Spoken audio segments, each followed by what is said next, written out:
Assalamualaikum warahmatullahi wabarakatuh. Berjumpa lagi dengan saya Aziza pada mata kuliah bank dan lembaga keuangan lainnya. Nah, pada kesempatan kali ini saya akan menjelaskan kelanjutan dari materi sebelumnya, ya, masih terkait dengan bank. Dan kali ini saya akan menjelaskan bahwa refresh materi sebelumnya, bahwa sebelumnya sudah kita sepakati bahwa kegiatan bank itu ada yang utama itu ada 3: menyalurkan dana, menghimpun dana, kemudian menyalurkan dana. Namun selain itu pendapatan bank itu juga dari jasa-jasa yang lainnya. Nah, jasa-jasa bank yang lainnya itu apa saja? Ini yang akan saya jelaskan di sini. Nah, screen-nya sudah terlihat ya. Saya akan menjelaskan tentang jasa bank lainnya. Apa saja sih jasa bank lainnya selain menghimpun dana dan juga menyalurkan dana? Nah, tentunya yang namanya jasa yang diberikan tujuannya adalah untuk mendapatkan keuntungan, sehingga di sini profit oriented terkait dengan aktivitas-aktivitasnya. Yang pertama, pengertian jasa bank lainnya. Apa itu? Merupakan lembaga keuangan yang memiliki tujuan untuk mendukung dan memperlancar kegiatan menghimpun dana dan menyalurkan dana, ya. Jadi kegiatan utamanya kan menghimpun dana kemudian menyalurkan dana. Nah, sekarang ini adalah jasa-jasa lainnya yang support dari kegiatan tersebut. Nah, lalu keuntungan dari jasa-jasa bank apa? Seperti yang tadi saya jelaskan bahwa tujuannya adalah untuk mencari keuntungan. Jadi ini memang profit oriented. Nah, dari mana bank bisa mendapatkan keuntungan? Satu, ada biaya administrasi. Ya, biaya yang dibayarkan oleh masyarakat terkait jasa itu akan menjadi keuntungan oleh bank. Yang kedua, biaya kirim. Ada juga biaya tagih, biaya provisi dan komisi, biaya sewa, dan juga biaya iuran. Nah, jenis jasa bank yang lainnya apa saja? Yang pertama, kiriman uang atau transfer. Jasa pengiriman uang lewat bank ini baik dalam kota maupun luar kota atau luar negeri. Ini mungkin Anda biasa melakukannya, ya. Contoh, transfer dari BCA ke Mandiri, transfer dari BNI ke BRI misalnya begitu. Nah, lalu yang mendapatkan keuntungan siapa? Ini contohnya Anda mau transfer dari Mandiri ke BCA. Transfernya 10.000, biaya transfernya 5.000. Nah, tapi kan yang masuk ke rekening tujuan kan 100.000, 5.000-nya mana? Masuk ke sebagai jasa dari transfer. Masuknya kemana? Bank yang melakukan transfer. Jika Anda dari Mandiri BCA, berarti dari Mandiri ke BCA, berarti Mandiri yang mendapatkan 5.000 itu sebagai keuntungan. Nah, lalu yang 100.000 tadi yang transfer masuk BCA sebagai apa? Sebagai dana untuk Anda transfernya di rekening BCA untuk siapa? Begitu ya. Ini tuh yang akan sampai. Nah, selain itu, clearing, yaitu jasa penyelesaian utang piutang antar bank dengan cara saling menyerahkan warkat-warkat yang akan dikliringkan di lembaga clearing. Lembaga clearing itu adalah Bank Indonesia, di mana hampir sama, clearing itu sama-sama transfer, cuman bedanya kalau transfer itu via ATM. Kalau clearing itu ada selembar biasanya kecil ya, biasanya kayak slip Anda kalau slip penarikan uang atau slip setoran itu sama, nanti ada yang namanya slip atau warkat clearing. Nah, bedanya kalau transfer itu uangnya saja menggunakan ATM, ya. Kalau misalnya clearing itu menggunakan lewat teller. Nah, itu juga ada jasa clearingnya. Masuknya ke siapa ya? Bank yang melaksanakan clearing. Sama kayak ATM, sama kayak transfer. Kalau tadi dari Mandiri ke BCA, biayanya segitu, itu untuk langsung sampai. Nah, kalau clearing juga sama. Yang membedakan adalah biaya dan waktunya. Biaya untuk clearing relatif lebih murah. Atau ya beberapa mungkin ya kembali lagi ke bank menerapkan biaya berapa. Tapi kalau untuk transfer menggunakan ATM atau transfer ini relatif lebih cepat sampai real time. Sekarang dilaksanakan ya sekarang juga sampainya. Tapi berarti dia harus punya ATM-nya, harus punya rekeningnya, kan begitu. Tapi kalau clearing itu menggunakan warkat atau slip. Nah, itu sehari kalau nggak salah dulu 4 kali. Jam 9 jam berapa itu, pokoknya sehari itu 4 kali BI melaksanakan clearing. Nah, jadi nanti petugas dari Bank Mandiri dan petugas dari Bank BCA yang tadi yang mau melaksanakan transfer itu ya bukan cuma 2 itu, tapi semua bank itu nanti akan bertemu di BI dan saling tukar menukar. Ini nasabahku ada yang clearing loh ke tempatmu, ini warkatnya, ini slipnya. Nah, tujuannya adalah itu. Kenapa tidak dilakukan antar person? Tidak, karena ini lembaga. Ada lembaga yang menyatukan itu, yaitu Bank Indonesia. Ya. ya. Jadi uangnya sampainya kapan? Ya ketika clearingnya selesai baru uangnya sampai. Kalau clearingnya gagal ya uangnya balik lagi, gitu ya. Selanjutnya inkasso atau collection, jasa bank untuk menagih warkat-warkat yang berasal dari luar kota atau luar negeri. Nah kalau clearing tadi kan kalau dari satu wilayah. Nah kalau inkasso itu kalau misalnya transaksinya dengan luar kota atau luar negeri ya. Kemudian safe deposit box, jasa-jasa bank yang diberikan kepada para nasabahnya. Biasanya ideal dengan safe locket. Ini kalau misalnya gini, kadang kan ada rumah yang rawan banjir begitu ya. Kalau misalnya banjir kemudian di dalam rumah ada kayak sertifikat rumah, kemudian ada emas dan lain sebagainya, kan khawatir hilang ya. Hilang itu kan bisa karena kebakaran, kebanjiran, atau mungkin dicuri orang kan begitu. Nah bank itu menyediakan semacam brankas yang disimpan di brankas bank. Kan kita tahu brankas bank itu ya betul-betul aman karena banyak yang jaga ya. Kita menyewa boxnya untuk menyimpan barang-barang kita.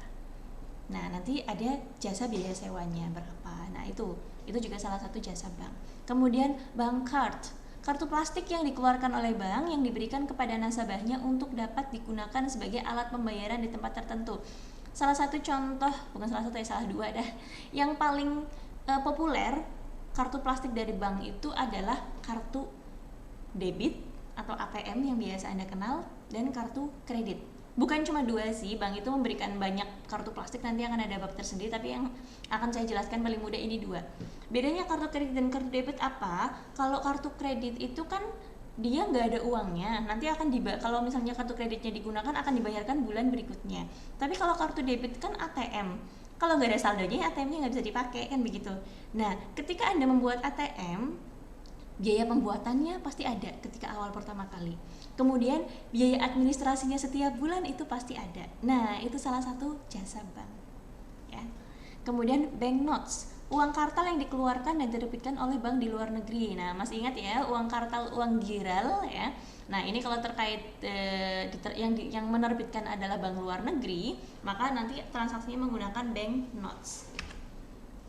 Nah tentunya bank notes ini juga ada biayanya ya, sehingga biaya itu nanti akan diklaim sebagai pendapatan bank. Selanjutnya traveler's check, merupakan cek wisata atau cek perjalanan yang biasanya digunakan oleh mereka yang hendak berpergian atau sering dibawa oleh turis. Kita tahu, kita sepakat bahwa membawa uang kas terlalu banyak itu berbahaya.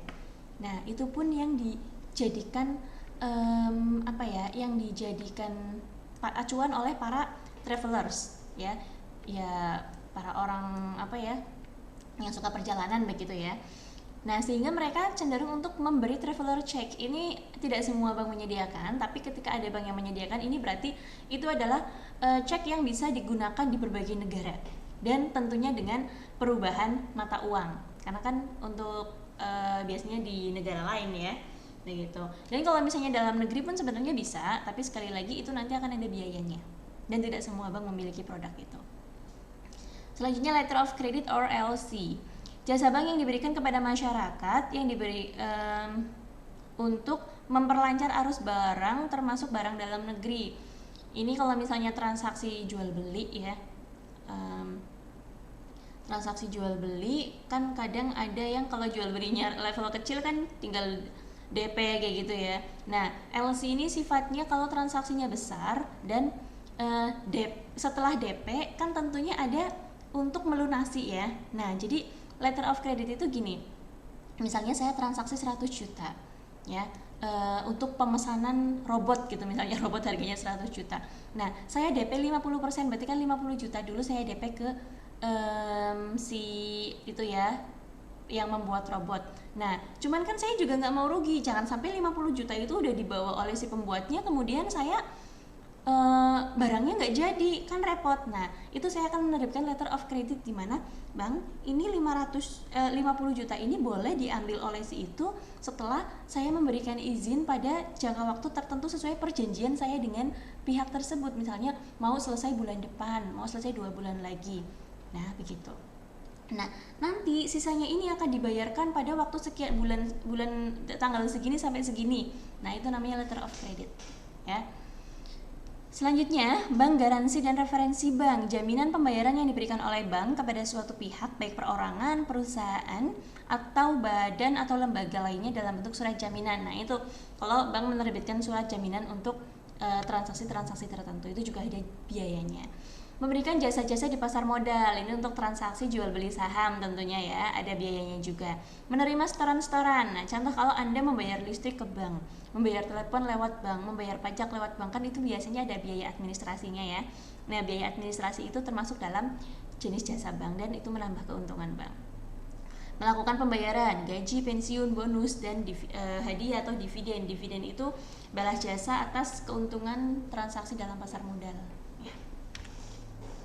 Nah itu tadi yang terkait dengan jasa bank lainnya. Sekarang kita masuk ke chapter selanjutnya tentang tugas-tugas Bank Indonesia. Ini kalau ada yang tanya, Bu Aziza, apa hubungannya antara jasa-jasa bank dengan tugas bank yang lainnya? Tidak ada, karena ini dua chapter yang berbeda. Hanya saja saya jadikan satu karena jumlah chapternya lebih banyak daripada jumlah pertemuannya. Ya, jadi tidak bisa kalau satu pertemuan hanya membahas satu chapter, kecuali chapter itu memang harus dijelaskan lebih panjang. Ya, jadi untuk ini saya gunakan dua chapter dalam satu pertemuan. Ini ya. Yang pertama adalah tujuan Bank Indonesia. Menurut Undang-Undang Republik Indonesia tahun 23 tahun 99 pasal 3 bab 3 pasal 7 untuk mencapai dan memelihara kestabilan rupiah. Nah, itu tujuan Bank Indonesia. Nah, maksudnya kestabilan rupiah itu seperti apa? Kestabilan nilai rupiah terhadap barang dan jasa yang dapat diukur dengan atau tercermin dalam pengembangan laju inflasi. Contohnya begini, harga beras itu 10.000 misalnya saat ini. Kemudian ketika harga beras itu 10.000 artinya apa? Ketika Anda punya uang 10.000 ditukarkan dengan beras itu akan mendapat 1 kilo. Kan begitu. Nah, kemudian terkadang harganya naik menjadi 10.100, 10.200, kan tidak begitu signifikan, artinya uang 10.000 ya masih dapat beras 1 kilo atau mungkin kurang sedikit ketika harganya naik. Nah, kalau 20.000 dapat 2 kilo, kalau 30.000 dapat 3 kilo. Nah, ternyata karena inflasi kemudian harga beras 1 kilonya sekarang 30.000 misalnya. Berarti uang 30.000 yang tadinya bisa dapat beras 3 kilo sekarang cuma dapat 1 kilo. Nah, itu kan namanya tidak stabil. Nah, itu tugasnya Bank Indonesia untuk menstabilkan itu sehingga nilai rupiah itu nilainya stabil terhadap suatu barang. Tadi saya contohnya barangnya adalah beras. Gitu. Kemudian kestabilan nilai rupiah terhadap mata uang negara asing. Nah, ini misalnya rupiah terhadap dolar, rupiah terhadap mata uang yang lainnya biar tidak begitu rendah. Nah, itu juga tugasnya Bank Indonesia. Nah, selanjutnya tugas-tugas Bank Indonesia yaitu menetapkan dan melaksanakan kebijakan moneter. Ya, sudah bahas ya moneter pada chapter sebelumnya. Lalu bagaimana maksudnya menetapkan dan melaksanakan kebijakan moneter? Pertama, menetapkan sasaran-sasaran moneter dengan memperhatikan sasaran laju inflasi yang ditetapkan. Kalau saya mencontohkan ketika inflasi itu kan sasaran moneternya ke bank, tapi sasaran moneter itu tidak selamanya ke bank. Ya, bisa juga sasaran moneternya itu ke masyarakat, bisa juga sasaran moneternya itu ke banknya langsung ke Bank Sentral, Bank Indonesia, itu juga bisa. Ya. Kemudian melakukan pengendalian moneter. Nah, itu yang saya contohkan kalau misalnya lagi inflasi, gimana caranya orang biar banyak nabung? Ya bunga banknya dinaikkan biar orang banyak yang nabung, jadi nggak nyimpen kas, begitu, nggak nyimpen tunai maksudnya. Kemudian memberikan kredit atau pembiayaan berdasarkan prinsip syariah. Ini pinjaman ya, maksudnya memberikan pinjaman. Melaksanakan kebijakan nilai tukar berdasarkan sistem nilai tukar yang telah ditetapkan. Nilai tukar maksudnya nilai tukar terhadap mata uang asing ya. Mengelola cadangan devisa ya, menyelenggarakan survei secara berkala. Nah, ini survei terkait dengan kebijakan-kebijakan dan apa yang terjadi di masyarakat begitu. Selanjutnya mengatur dan menjaga kelancaran sistem pembayaran, melaksanakan dan memberikan persetujuan dan izin atas penyelenggaraan jasa sistem pembayaran. Nah, ini kalau misalnya ada yang mau mendirikan bank baru, misalnya begitu. Mewajibkan penyelenggaraan jasa sistem pembayaran untuk menyampaikan laporan kegiatan. Nah, contohnya kalau misalnya ada bank baru, nah semua bank itu kan juga harus laporan ke Bank Indonesia. Nah, ini maksudnya menyampaikan laporan kegiatan. menetapkan penggunaan alat pembayaran, mengatur sistem clearing antar bank yang tadi saya jelaskan. Clearing akan dilaksanakan di Bank Indonesia atau bank sentral terdekat. Kemudian menyelenggarakan penyelesaian akhir transaksi pembayaran antar bank. Nah, ini transaksi-transaksi penyelesaiannya tentu di bank sentral. Ya, kalau transaksinya antar bank. Ya, tapi kalau dalam satu bank itu sendiri ya nggak hubungan dengan BI kan begitu. Menetapkan macam harga, ciri uang, bahan dan tanggal mulai berlakunya sebagai alat pembayaran. Ini terkait dengan pencetakan uang. Ya, contoh uang nominal 75.000 ya, itu macam harganya nanti yang menentukan bank. Cirinya seperti ya BI maksudnya ya, bahannya apa, tanggal mulai berlakunya bisa kapan begitu, kapan mulai boleh beredar gitu ya. Mengeluarkan dan mengedarkan uang rupiah ini jelas ya. Selanjutnya hubungan dengan pemerintah. Lalu apa hubungannya Bank Indonesia dengan pemerintah? Bertindak sebagai pemegang kas, jelas bank sentral ya pegang kasnya negara, yaitu di BI ya. Untuk dan atas nama pemerintah Bank Indonesia dapat menerima pinjaman luar negeri. Nah, ini kalau misalnya butuh pinjaman, tentunya Bank Indonesia tolong mintakan pinjaman dong, kan begitu bahasa mudahnya ya. Lalu melewati Bank Indonesia, nggak mungkin melewati bank yang lain. Pemerintah wajib meminta pendapat BI dan atau mengundang BI dalam sidang kabinet. Nah, itu sudah jelas karena kabinet itu include dengan keuangan, sedangkan yang memegang keuangannya kasnya siapa? BI ya. Jadi BI harus tahu.